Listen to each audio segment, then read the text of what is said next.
Así que, de algún modo, satisfacía ese impulso narrativo de dos maneras, dando una forma narrativa a mis investigaciones y contando historias a mis hijos. Barbara Cartland, o, no sé, el autor de novelas pornográficas o de historias de detectives muy elementales, piensan en un lector ya existente. Se la di a mi editor habitual, que estaba entusiasmado, y dijo: podemos empezar con 30.000 ejemplares. Pues estas tres frases ya nos han puesto un poco en situación. Y es que si en el vídeo anterior hablábamos de J.R.R. Martin y su apuesta por los personajes de calidad, por los personajes que enganchan con el lector, ahora vamos a ver una apuesta totalmente diferente, que es la de Umberto Eco, y que se centra mucho en el propio lector. Y es que Umberto Eco no busca un lector de novela digerible, no busca un lector que ya está allí. Él mismo lo tiene muy claro, lo dijo en El nombre de la rosa, él iba a construir su lector. Y es que en literatura no es tanto a veces lo que pasa, sino cómo se cuenta. Y aquí Umberto Eco lo tenía muy claro. Las primeras 100 páginas del nombre de la rosa iban a ser para construir al lector. De hecho, esto es una de las cosas que más claro deja en el libro de apostillas al nombre de la rosa. Así que vamos a ver cómo Umberto Eco, dosificando las escenas o lo que el lector en principio construido iba a buscar en el nombre de la rosa, con la información que Umberto Eco consideraba que ese lector debía dominar para poder entender el nombre de la rosa, construye a su lector y por el camino hace un libro que han leído miles de personas, superando ampliamente lo que sería un bestseller, cosa que ya consiguió con su primera edición. Vamos con la entrevista a Eco.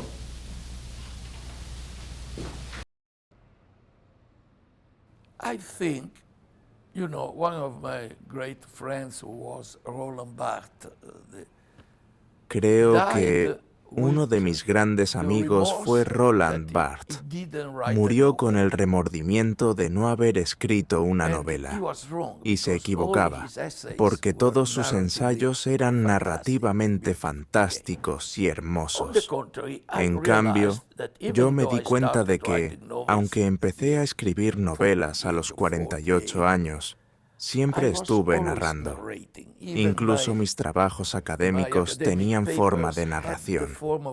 Así que, de algún modo, satisfacía ese impulso narrativo de dos maneras, dando una forma narrativa a mis investigaciones y contando historias a mis hijos.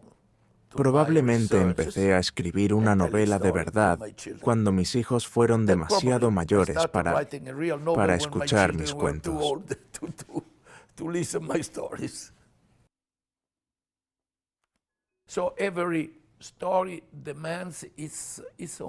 Cada historia exige su propio lenguaje.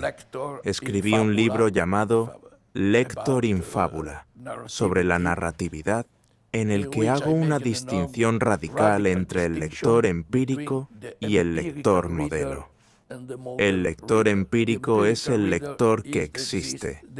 Así que Barbara Cartland, o, no sé, el autor de novelas pornográficas o de historias de detectives muy elementales, piensan en un lector ya existente.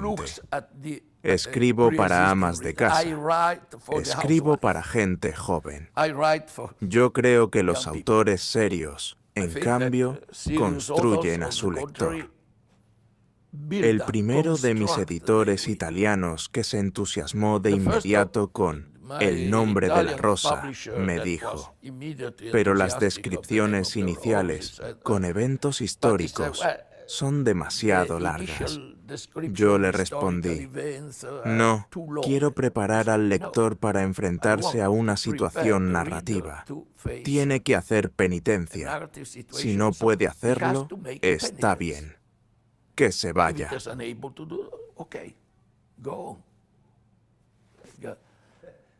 Solo puedo darte una pista.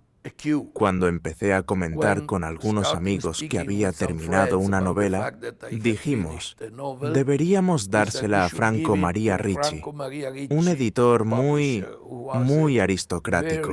que había hecho una colección de libros dirigida por Jorge Luis Borges, pero de tiradas muy pequeñas, apenas unos pocos miles de ejemplares. Esa fue la primera idea. Quería dársela a una editorial pequeña.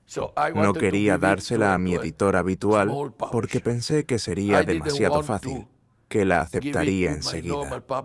No, yo quería ser juzgado, pero en el plazo de 2 semanas recibí 2 llamadas. Una de Giulio Einaudi, el gran editor, y otra del director de Mondadori, que me dijo: sabemos que has escrito una novela, la tomamos sin leerla. En ese momento dije, ya no hay nada que hacer. Se la di a mi editor habitual, que estaba entusiasmado, y dijo: podemos empezar con 30.000 ejemplares. Estás loco. Bueno, de esta entrevista a Umberto Eco la verdad es que se pueden aprender muchas cosas, pero nos vamos a quedar con 3 que podríamos decir que son las importantes. Y la primera y más importante sería la narratividad.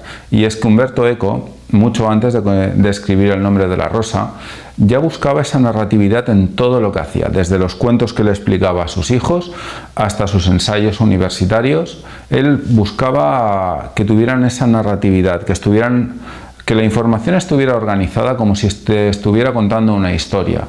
Y esto, aunque pudiera parecer un simple gusto estético, fue determinante a la hora de escribir más tarde El nombre de la rosa, que podríamos decir que tiene una parte de ensayo, pero también tiene una parte muy importante de novela policíaca en este caso. Y no puede haber una novela sin unos lectores. Y esto es la segunda gran lección que podemos aprender de Umberto Eco. Y es que él, a diferencia de muchos escritores que escriben pensando en un lector muy determinado, pues podría ser el de romántica, el de novela negra, el de novela de aventuras, el de novela histórica, el que sea, pero un lector que, como nos ha explicado Umberto Eco, ya está construido, ya existe. Pero él no. Él escribe para un lector que no existe, pero que lo va a crear él con las primeras páginas de su libro. Y esto es algo que nos da una gran lección, porque muchos autores buscan cómo crear una comunidad, cómo buscar un tipo determinado de lector que le guste su libro, y muchas veces lo que se ha de plantear es que ese lector lo tiene que construir, que no existe. Y Umberto Eco aquí nos está dando una pista de cómo hacerlo. Y eso nos lleva al tercer punto y quizás al más importante también, y es que busques retroalimentación. Umberto Eco hubiera sido muy sencillo para él entregarle la novela, el manuscrito del nombre de la rosa, a su editor habitual, que prácticamente sin hacer ninguna pregunta ni poner ningún pero lo habría publicado y listo. Quizás habría pasado lo mismo pero con un tiempo antes, pero esto Umberto Eco no lo sabía. Y él quería saber la opinión de gente que no tuviera una relación tan cercana con él y que si le tenía que decir que el libro no tenía recorrido, se lo dijera. Así que se lo envía a diferentes editores. Como él mismo ha explicado, la retroalimentación fue espectacular y obviamente fue a su editor de cabecera. Pero esto también nos da una lección. Cuando tengas el manuscrito de ese libro que tú piensas que es terriblemente comercial y que puede ser un gran bestseller, busca retroalimentación. Pueden ser editores, pueden ser lectores beta, pero busca la retroalimentación de alguien que vaya a ser honesto en el examen que te vaya a dar de tu manuscrito. Y como siempre, esto es quizás muy teórico, pero ahora vamos a bajarlo a tierra y vamos a ver los 3 tips que podemos aprender de las lecciones de Umberto Eco.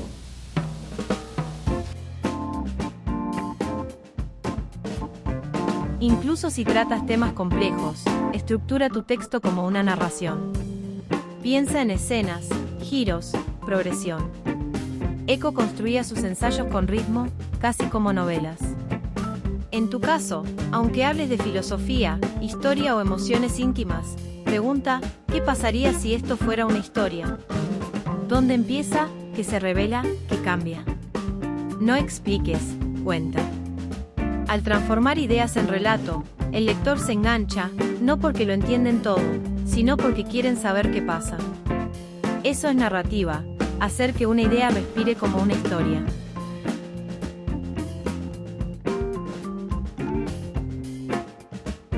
Eco no simplificaba para ser popular, exigía al lector. Pero lo hacía gradualmente. Las primeras páginas del Nombre de la Rosa son una frontera. Si el lector las cruza, ya está entrenado para el resto. Haz lo mismo. Introduce dificultad poco a poco, una palabra rara, una referencia, un cambio de ritmo. Piensa el texto como un viaje donde el lector crece. No lo des todo servido, deja espacios para que deduzca, imagine o investigue. Así, tu lector se construye dentro de tu libro.